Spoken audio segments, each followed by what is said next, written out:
नमस्कार दोस्तों, कैसे हैं आप लोग। आशा है कि सब लोग ठीक होंगे।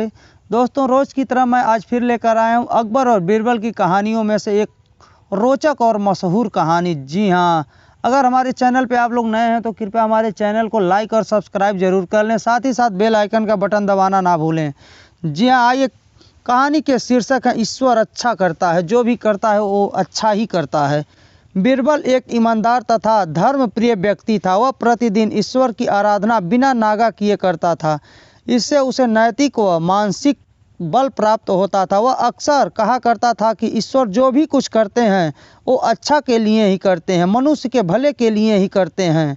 कभी कभी हमें ऐसा लगता है कि ईश्वर हम पर कृपया दृष्टि नहीं करते हैं, लेकिन ऐसा होता नहीं। कभी कभी तो उसके वरदान को भी लोग साफ समझने लगते हैं और समझने की भूल भी कर बैठते हैं। वह हमको थोड़ी पीड़ा इसलिए देते हैं ताकि बड़ी पीड़ा से हम बच सकें। एक दरबारी को बीरबल की ऐसी बातें पसंद न आती थी। एक दिन वह दरबारी दरबार में बीरबल को संबोधित करता हुआ बोला, देखो ईश्वर ने मेरे साथ क्या किया। कल शाम को जब मैं जानवरों के लिए चारा काट रहा था तो अचानक मेरी छोटी उंगली कट गई। क्या अब भी तुम यही कहोगे कि ईश्वर ने मेरे लिए यह अच्छा किया? कुछ देर चुप रहने के बाद बोला बीरबल, मेरा अब भी यही विश्वास है, क्योंकि ईश्वर जो कुछ भी करता है मनुष्य के भले के लिए ही करता है।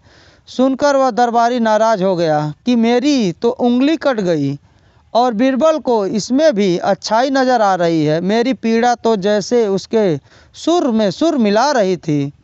तभी बीच में हस्तक्षेप करते हुए बादशाह अकबर बोले, बीरबल, हम भी अल्लाह पर भरोसा रखते हैं, लेकिन यहाँ तुम्हारी बात से सहमत नहीं हैं।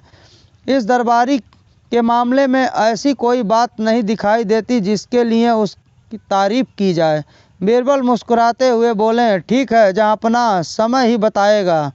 अब 3 महीने बीत चुके थे। वह दरबारी जिसकी उंगली कट गई थी घने जंगल में शिकार खेलने निकला हुआ था। एक दिन का पीछा करते वह भटक कर आदिवासियों के हाथों में जा पड़ा। वे आदिवासी अपने देवता को प्रसन्न करने के लिए मानव बलि में विश्वास रखते थे, अतः वे उस दरबारी को पकड़कर मंदिर में ले गए बलि चढ़ाने के लिए। लेकिन जब पुजारी ने उसके शरीर का निरीक्षण किया तो हाथ की एक उंगली कम पड़ गई। नहीं, इस आदमी की बलि नहीं दी जा सकती। मंदिर का पुजारी बोला, यदि 9 उंगलियों वाले इस आदमी को बलि चढ़ा दिया गया तो हमारे देवता बजाय प्रसन्न होने के क्रोधित हो जाएंगे। अधूरी बलि उन्हें पसंद नहीं। हमें महामारियों, बाढ़ या सूखे का प्रकोप झेलना पड़ सकता है, इसलिए इसे छोड़ देना ही ठीक होगा। और उस दरबारी को मुक्त कर दिया गया। अगले दिन वह दरबारी दरबार में बीरबल के पास आकर रोने लगा। तभी बादशाह भी दरबार में आ पहुँचे और उस दरबारी को बीरबल के सामने रोता देखकर हैरान रह गए। तुम्हें क्या हुआ, रो क्यों रहे हो? अकबर ने सवाल किया। जवाब में उस दरबारी ने अपनी आप बीती विस्तार से सुनाई। वह बोला, अब मुझे विश्वास हो गया कि ईश्वर जो कुछ करता है वो मनुष्य के भले के लिए ही करता है। यदि मेरी उंगली न कटी होती तो निश्चित ही आदिवासी मेरी बलि चढ़ा देते, इसलिए मैं रो रहा हूँ। लेकिन ये आंसू खुशी के हैं। मैं खुश हूँ क्योंकि मैं जिंदा हूँ। बीरबल के ईश्वर पर विश्वास को संदेह की दृष्टि से देखना मेरी भूल थी।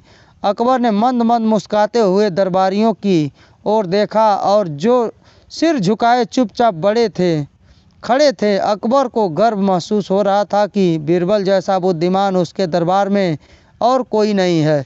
जी हाँ दोस्तों, अगर ये कहानी आपको पसंद आई हो तो हमारे चैनल को लाइक और सब्सक्राइब जरूर करिएगा, साथ ही साथ बेल आइकन का बटन भी दबाना ना भूलिएगा।